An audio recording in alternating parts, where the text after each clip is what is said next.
अस्सलाम वालेकुम guys, welcome to my YouTube channel. आज की इस वीडियो में हम करेंगे CS 201 प्रैक्टिकल असाइनमेंट नंबर 1 का सोल्यूशन।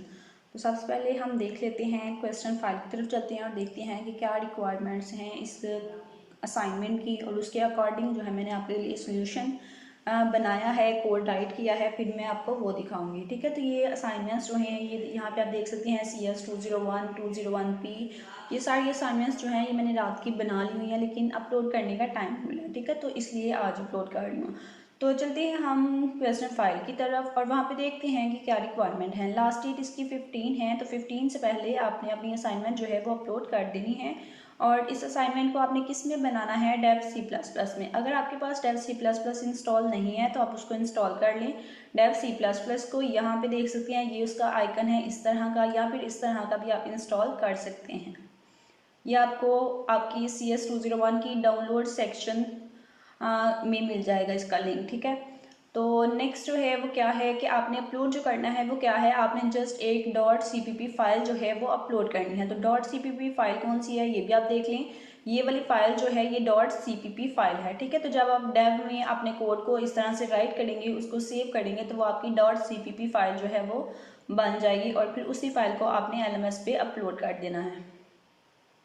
नेक्स्ट रिक्वायरमेंट्स क्या हैं कि लेक्चर 1 to 9 जो हैं उनमें से ये आपकी असाइनमेंट को प्रिपेयर किया गया है। तो आपने क्या करना है, आपने एक प्रोग्राम जो है वो राइट करना है, उसमें आपको कुछ टास्क बताए गए हैं। फर्स्ट टास्क क्या है कि store the first 2 alphabets of your student ID in a variable and identify whether your study program is bachelor or masters using the following criteria. ठीक है, तो आपने क्या करना है, अपनी स्टूडेंट ID के फर्स्ट 2 डिजिट्स को इस तरह से अल्फ़ाबेट्स को, ठीक है, जिस तरह से BC MC, ठीक है, तो जो बैचलर कर रहे हैं उनका BC होगा ID से पहले, ठीक है, और जो मास्टर्स कर रहे हैं उनका MC होगा। तो वो डिजिट जो हैं उन डिजिट के ज़रिए आपने ये बताना है कि आप बैचलर, आपका प्रोग्राम जो है वो बैचलर है या फिर मास्टर्स है या फिर अननोन है। ठीक है, तो ये टास्क जो है वो हम परफॉर्म करेंगे। सेकंड टास्क क्या है कि reverse only the digit of student ID using a loop and display the last 2 digit of reverse. ठीक है, कि आपने एक लूप यूज़ करना है, लूप यूज़ करके आपने अपनी स्टूडेंट ID जो है उसके डिजिट्स को सबसे पहले आपने रिवर्स कर देना है। ठीक है, तो उनको यानी कि उलट सीक्वेंस से लिखना है। ठीक है, जैसे पहले यहाँ पे लिखा है 5 2 3 4 5 6 7 8 9, तो जब ये रिवर्स होगा फिर हो जाएगा 9 8 7 6 5। ठीक है, तो इस तरह से, और फिर आपने डिस्प्ले करवाना है अपनी रिवर्स ID के लास्ट 2 डिजिट को। तो ये टास्क भी मैंने आपका परफॉर्म किया है कोड में। नेक्स्ट वन टास्क 3 क्या है कि using the reverse ID identify if last digit is prime और नॉट। ठीक है, तो फिर जो आपने अपनी रिवर्स ID के लास्ट 2 डिजिट्स जो हैं जो आपने डिस्प्ले करवाए हैं उसको उसका जो लास्ट डिजिट होगा वो आपने बताना है कि वो प्राइम है या फिर नहीं है। ठीक है, तो ये फंक्शनैलिटी जो है ये भी हमने परफॉर्म की है और इस तरह से आपकी आउटपुट आनी चाहिए। तो अब हम अपने कोड की तरफ चलते हैं और सबसे पहले हम देखते हैं कि क्या हमारा कोड जो है वो 100% करेक्ट है। वो किस तरह से पता चलेगा, वो हमें पता चलेगा जब हम इसको कंपाइल और रन करेंगे। ठीक है, तो अगर कोड जो है वो गलत हो या उसमें एरर्स हों तो आपका कोड जो है वो रन नहीं होता और एरर्स आ जाते हैं। यहाँ पे आप देख सकते हैं एरर 0। तो चलिए इसको मैं रन और कंपाइल करके आपको दिखा देती हूँ कि हमारा कोड जो है वो 100% करेक्ट है और सेम वही आउटपुट आ रही है जो सर ने हमें कहा है। तो सबसे पहले आपकी स्टूडेंट ID जो है वो डिस्प्ले होनी चाहिए। मैंने कोई ID यहाँ पे रैंडमली लिख दी है। उसके बाद आपका प्रोग्राम नेम जो है वो शो होना चाहिए, क्योंकि इसकी ID जो है वो BC से स्टार्ट हो रही है, तो इट्स मीन बैचलर्स, तो यहाँ पे प्रोग्राम नेम उसका बैचलर आ गया। उसके बाद रिवर्स ID 91। ठीक है, तो 91 किस तरह से आया, ये जो ID है इसको फिर हमने रिवर्स किया, रिवर्स करके जो लास्ट डिजिट ये वाले बने। ठीक है, पहले जो थे 19 स्टार्टिंग डिजिट थे, लेकिन जब इसको रिवर्स कर दिया तो 91 जो है ये लास्ट डिजिट मान गया। तो 1 जो है वो प्राइम है, वो प्राइम नहीं है। ठीक है, तो इसलिए यहाँ पे आ गया 1 is not a primary number. तो ये हमारी आउटपुट है। चलिए अब हम कोड की तरफ चलते हैं और वो कोड जो है वो आपने अपने डेव C++ में राइट करना है। किस तरह से राइट करेंगे, यहाँ पे आप क्लिक करेंगे, न्यू पे करेंगे। ठीक है, और यहाँ पे आप न्यू फाइल जो है वो ओपन कर लेंगे। यहाँ पे Ctrl+N से आप डायरेक्टली जो है फाइल ओपन करेंगे। मैं यहाँ पे आपको करके दिखा देती हूँ Ctrl+N से, और यहाँ पे आप जो है वो कोड राइट करना स्टार्ट करेंगे। उसके बाद राइट करने के बाद आप यहाँ से इसको सेव कर लेंगे।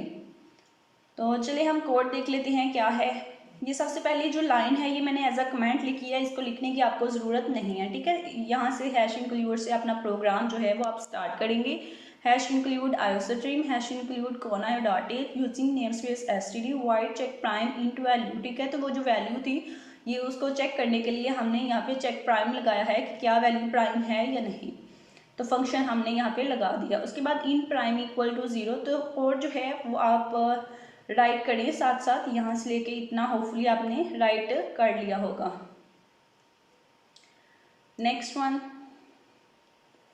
इसके अलावा अगर आप पेड असाइनमेंट या क्विज असाइनमेंट बनवाना चाहते हैं, यहाँ पे क्विज करवाना चाहते हैं, तो आप मुझसे पेड करवा सकते हैं। किस तरह से आप मुझसे कांटेक्ट कर सकते हैं, जीमेल पे, जीमेल आईडी है itslakhtar@gmail.com। अब जो मेन चीज़ है यहाँ पे है वो आप तमाम स्टूडेंट्स ने जो चेंजिंग करनी है, ठीक है, जो मेन चीज़ है वो यहाँ पे है।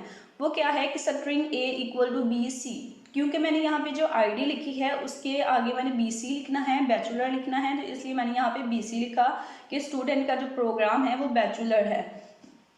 तो अब अगर आप मास्टर्स कर रहे हैं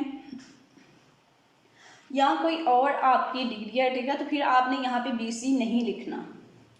अगर आप बैचलर कर रहे हैं फिर आप यहाँ पे, यानी कि अगर आपकी आईडी के फर्स्ट दो जो लेटर्स हैं, अल्फ़ाबेट हैं, अगर वो BC हैं तो तब आप यहाँ पे BC लिखेंगे। अगर वो MC हैं तो यहाँ पे आप MC लिखेंगे, या जो भी आपके फर्स्ट दो अल्फ़ाबेट हैं वो आप यहाँ पे राइट करेंगे, ठीक है। उसके बाद नेक्स्ट जो है वो आप अपनी आईडी जो है BC या MC के बाद जो आपकी आईडी है, आईडी के डिजिट हैं, वो आप यहाँ पे राइट कर लेंगे। उसके बाद नेक्स्ट जो मज़ीद चेंजिंग करनी है, अब BC या MC जो भी आप सिलेक्ट करेंगे उसके लिहाज से आपका जो स्टडी प्रोग्राम होगा वो प्रिंट हो जाएगा, ठीक है। और अगर BC और MC में से कोई भी नहीं होगा तो फिर अननोन प्रोग्राम आपका हो जाएगा। उसके बाद नेक्स्ट जो है मज़ीद कोई भी इसमें चेंजिंग करने की ज़रूरत नहीं है, ठीक है। तो होपफुली वीडियो जो है वो आपके लिए हेल्पफुल रही होगी। और अगर आप पेड असाइनमेंट बनवाना चाहते हैं, पेड क्विज करवाना चाहते हैं, तो हम उससे कांटेक्ट कर सकते हैं जीमेल पे। जीमेल आईडी है itslakhtar@gmail.com। एक दफ़ा अगेन जो है कोड आपको दिखा देती हूँ, अगर कहीं से आपका स्किप हो गया तो आप लिख सकें।